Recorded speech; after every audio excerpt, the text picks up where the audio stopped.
It's one of the most dangerous bike routes in the capital, with 6 cyclists killed on it in the last 3 years. Today, a plan to make the route safer was unveiled, but campaigners say it doesn't go far enough and have accused transport bosses of jeopardising safety. They want the track between Whitechapel and Stratford totally segregated. Here's our transport correspondent, Tom Edwards. Welcome to Cycle Superhighway 2. This happened this morning. What the is that? Oh my dear God. Cyclists are encouraged to use this route, but at the moment there's only blue paint for protection.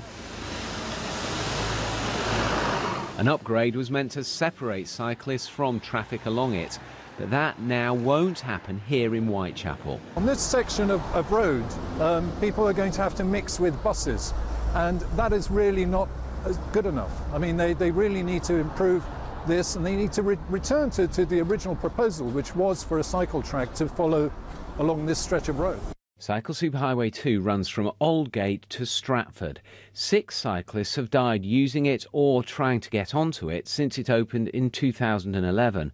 A coroner called the blue paint confusing and an accident waiting to happen. Transport for London says that it's only a very small section of Cycle Superhighway 2 that won't now be segregated, but campaigners say that if they compromise here on such a controversial route, they'll compromise anywhere.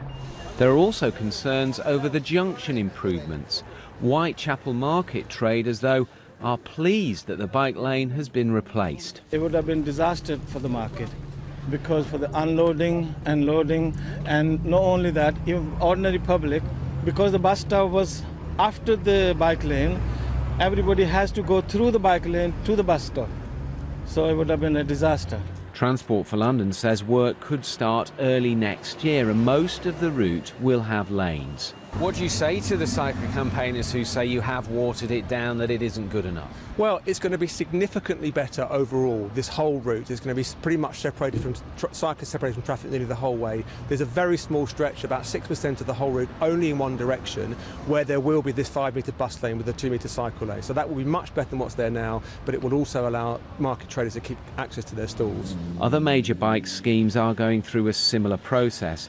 This won't be the last time you hear accusations that plans are being watered down.